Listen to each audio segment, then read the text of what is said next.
अस्सलाम वालेकुम students. Vital institute of information technology और हाइपर टेक्स्ट मार्कअप लैंग्वेज के सिलसिले का लेक्चर नंबर है 14 और इस लेक्चर में हम इंशाअल्लाह अज़ीज़ आई फ्रेम के टैग को डिटेल के साथ डिस्कस करेंगे और इसके डिफरेंट एट्रीब्यूट्स और वेरिएंट्स को भी अंडरस्टैंड करेंगे। सबसे पहले आपको मैं बता देता हूँ कि आई फ्रेम क्या होता है और कैसे काम करता है। I frame stands for internal frame. ठीक है, इंटरनल फ्रेम का मतलब ये है कि आप किसी वेब पेज के अंदर इंटरनल कोई फ्रेम बना सकते हैं और फिर बाद में उस फ्रेम के अंदर या तो कोई कंटेंट आप डिस्प्ले करवा सकते हैं या कोई पेज डिस्प्ले करवा सकते हैं। मैं आपको बहुत ही सादा अंदाज में कोशिश करूंगा कि ये समझा सकूं। सबसे पहले मैं ऐसा करता हूं कि सेव कर देता हूं इस फाइल को ब्लैंक, अभी फ़िलहाल इसका नाम रख देता हूं iframe.htm और ये मैं करूंगा VIIT HTML कोर्स के फोल्डर में जो अब तक चल रहा है। ये जनाब मैंने सेव कर दिया है। अच्छा जी, अब मैं इसको ओपन कर लेता हूँ यहाँ से आई फ्रेम को। ये जनाब मैंने ओपन कर लिया। अभी फ़िलहाल तो ये पेज ब्लैंक है। अच्छा जी, अब ये करते हैं कि जनाब इसका सोर्स भी ओपन कर लेते हैं। राइट क्लिक, ओपन विद और नोटपैड।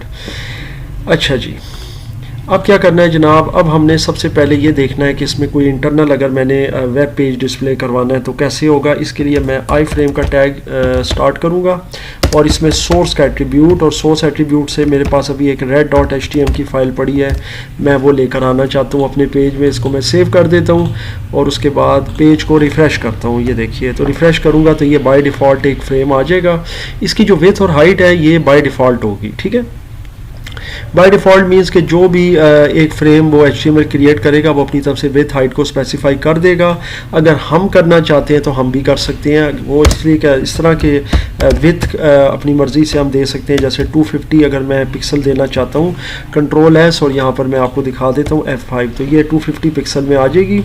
इसी तरीके से अगर बढ़ाना चाहता हूँ तो मैं इसको लेट सपोज मैं चाहता हूँ कि 450 पिक्सल में आ जाए। Ctrl+S यानी पिक्सल या पॉइंट होता है इसका जो विथ और हाइट को हम देते हैं। इसी तरह हाइट अगर मैं देना चाहता हूँ तो हाइट का भी एट्रीब्यूट है। हाइट के एट्रीब्यूट में मैं लेट सपोज के 600 में दे देता हूँ जी। तो ये देखिए जनाब F5 और ये आपका आ गया जी 600 में। अगर ये ज़्यादा लग रहा है तो फिर मैं इसको 350 कर देता हूँ। Ctrl+S और उसके बाद ये लें जी, तो ये पेज इस तरह से डिस्प्ले हो जाएगा। अब इस पेज में कोई भी कंटेंट होगा वो भी डिस्प्ले हो जाएगा। मैंने तो खैर इसको सिर्फ आपकी मतलब है समझ के लिए, समझाने के लिए एक पेज बनाया है। उसके अंदर कोई कंटेंट मैंने फ़िलहाल नहीं डाला। अगर आप कंटेंट डालेंगे तो वो भी इसी के अंदर डिस्प्ले हो जाएगा। अब मैं आपको थोड़ा सा इसका भी एक प्रैक्टिकल समझा देता हूँ। यहाँ पर पड़ा होगा रेड वाला पेज, ये रहा। राइट क्लिक और open with, sorry, right click, open with और ये आ गया नोटपैड।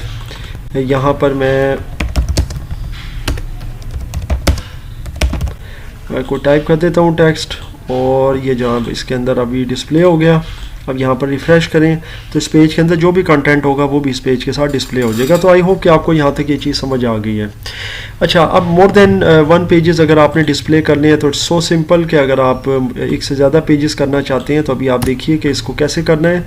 आपने सिंपली आई फ्रेम यूज़ करना है और इसके बाद आपने ये फ़र्ज़ करें 3 पेजेस डिस्प्ले करने हैं। तो उसके बाद मैं आई फ्रेम का टैग क्लोज़ करूँगा, नया टैग शुरू करूँगा, रेड के साथ मैं ग्रीन कर दूँगा और इसको भी ऑब्वियसली क्लोज़ करना है। और यहाँ से आई फ्रेम को मैं क्लोज़ कर देता हूँ और उसके बाद रेड ग्रीन के बाद ब्लू वाला पेज डिस्प्ले होगा और इसको भी आई फ्रेम को क्लोज़ कर देता हूँ। आप Ctrl+S कर दें जी और यहाँ पर आकर रिफ़्रेश करें तो ये देखें ये बराबर 3 पेजेस आ जाएंगे। विथ हाइट मैंने ख़त्म कर दी थी तो बाय डिफ़ॉल्ट इसमें जो भी इसकी विथ हाइट थी HTML में वो स्पेसिफाई कर दी है। तो मतलब ये बहुत आसान सी चीज़ है। आई होप कि आपको ये समझ आ रही है साथ साथ। अच्छा, अब मैं ये करता हूँ कि इसका मैं सोर्स ओपन कर लेता हूँ। आप विथ और हाइट को परसेंटेज में भी डिफ़ाइन कर सकते हैं। आप वो किस तरह कर सकते हैं देखें। अभी आपने लेट सपोज रेड है तो इसको मैं पहले सेव करके आपको इसका रिज़ल्ट दिखा देता हूँ जनाब। ये आ गया जी रिज़ल्ट इसका। अच्छा जी, अब मैं इसकी विथ को परसेंटेज में देता हूँ। तो परसेंटेज के लिए लेट सपोज मैं चाहता हूँ कि 50% जो हमारा पेज है ना 100%, उसकी विथ का 50% ये पेज आपका जो है विथ में आ जाए। अब आप F5 करें तो ये देख सकते हैं कि ये 50% में आ जाएगा यहाँ से। तो यहाँ से क्लोज़ हो गया। अच्छा जी, अब मैं कंट्रोल इसको कॉपी करके सी पेस्ट कर देता हूँ। रेड के साथ अब मैं ग्रीन वाला लेना चाहता हूँ पेज एक और। अच्छा जी, अब यहाँ से इसको सेव करते हैं। अब देखिएगा कंट्रोल F5, अब इसके नीचे ये पेज आ जाएगा। ठीक है, इस तरह ये डिस्प्ले होता जाएगा। आप इसको अगर राइट अलाइन करना चाहते हैं, लेफ़्ट अलाइन करना चाहते हैं, वो आपकी मर्ज़ी है। उसके लिए आपको थोड़ा सा कंप्रोमाइज़ करना पड़ेगा मतलब विथ हाइट में, क्योंकि वो थोड़ा सा ओवरफ्लो हो रहा था जिसकी वजह से नीचे आ गया। अब देखिए मैंने 45 किया, इसको मैं 47 कर देता हूँ, देखता हूँ कि ये अप्रोक्सीमेटली कहाँ तक जाता है। बिल्कुल ठीक है जी।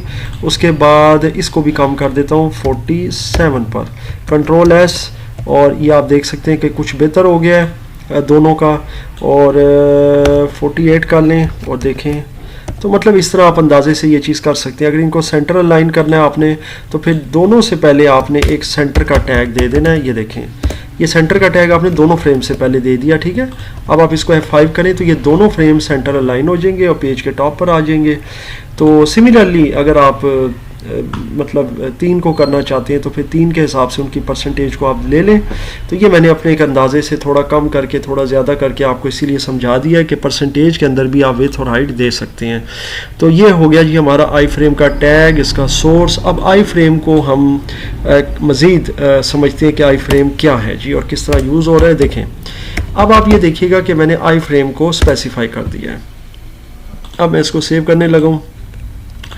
अच्छा जी, F5 करूँगा जी। अब आप देखिएगा कि ये एक आपके सामने आ गया आई फ्रेम का। ठीक है, अच्छा अब ये इसमें पेज शो कर रहा है रेड वाला। मैं देखता हूँ कि क्या इशू है जी।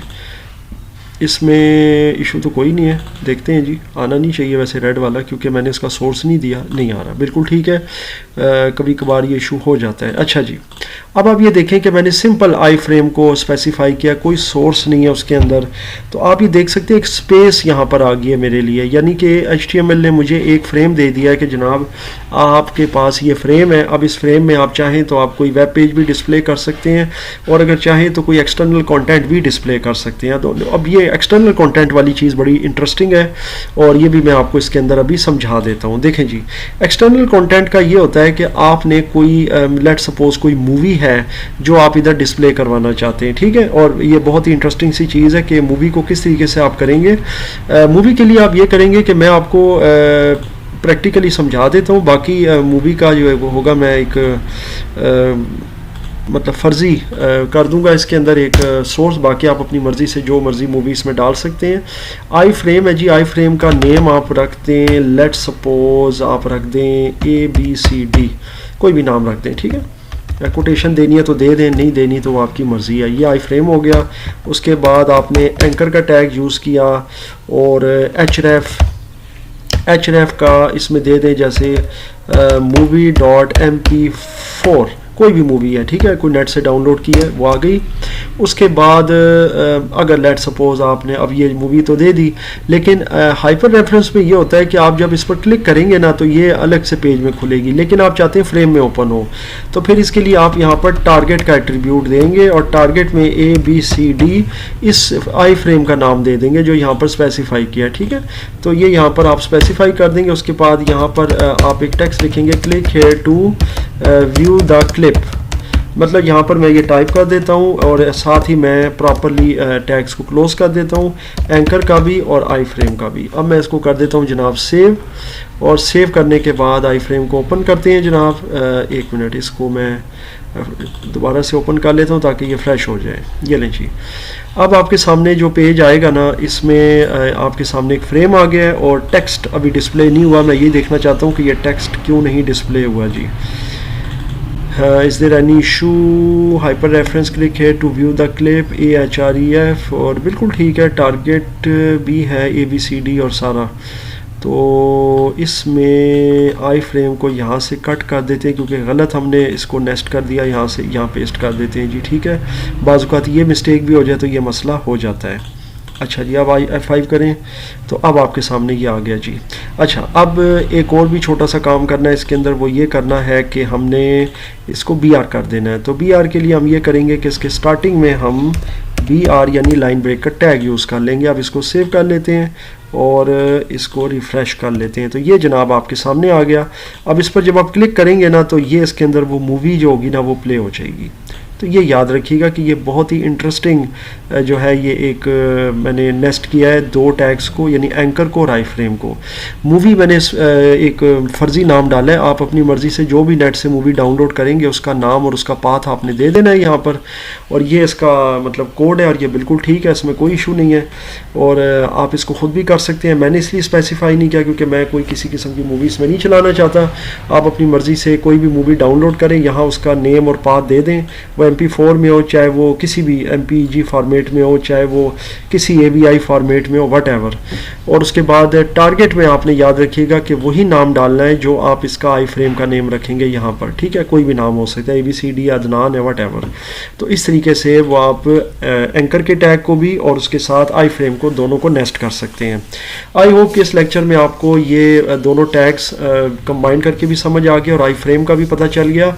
इसकी आप प्रैक्टिस कीजिएगा, अगर इसमें किसी किस्म का कोई भी मसला हो तो मुझसे ज़रूर डिस्कस कीजिएगा।